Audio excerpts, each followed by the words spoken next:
So guys, this is the Redmi A1, a budget offering from Redmi.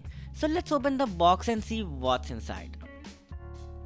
Opening the box, right away we see the smartphone, and let's keep it aside for a second and see what's inside the box.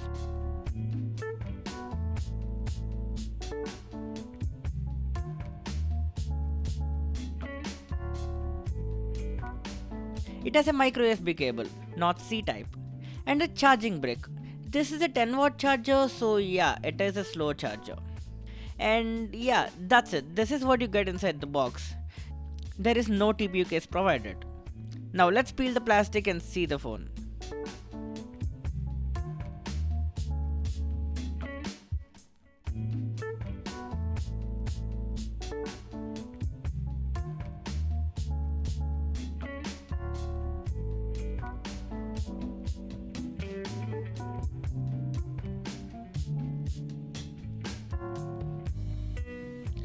Okay, this is actually attractive. It has a blue tint and I really like that. There are two cameras at the back, 8 megapixel and 0.3 megapixel. Now let's turn it on.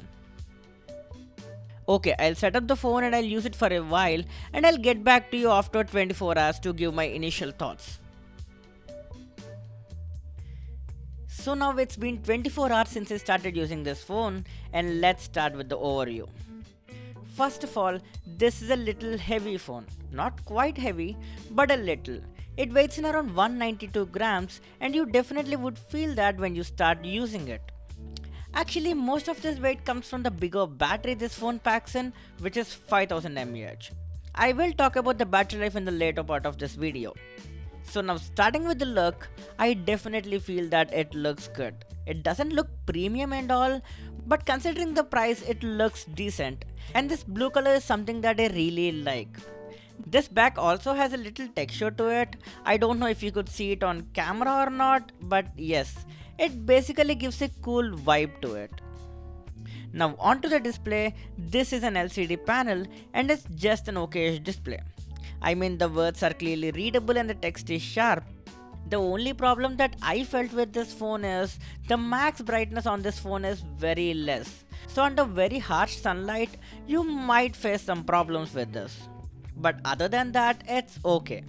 Now when it comes to performance, this thing actually comes with MediaTek Helio 822 chipset and it's not a powerful chip. In my brief usage with this phone, all I can say is it's not fast. It takes time to load apps and it has that slow feel. Most of the times it's fine, but sometimes I did feel the UI stutter.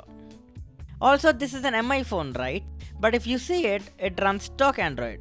That's because Xiaomi A series phones comes with stock Android and this is the latest installment under the same. So no bloatware, no nonsense, and it looks very clean. This thing also runs on Android 12 out of the box and that's something that I really liked. Now onto the cameras. It has a 8 megapixel plus 0.3 megapixel dual camera setup, and yeah, the 0.3 megapixel one, we can skip that. It's just a 8 megapixel main camera. And on the front it has a 5 megapixel selfie shooter. So now let's look at the samples. When it comes to camera, if there is good light, the images look decent, but that too with a catch. Okay, when it's zoomed out, it looks good, but as soon as you zoom in, even if there is good amount of light, things just start to fall apart.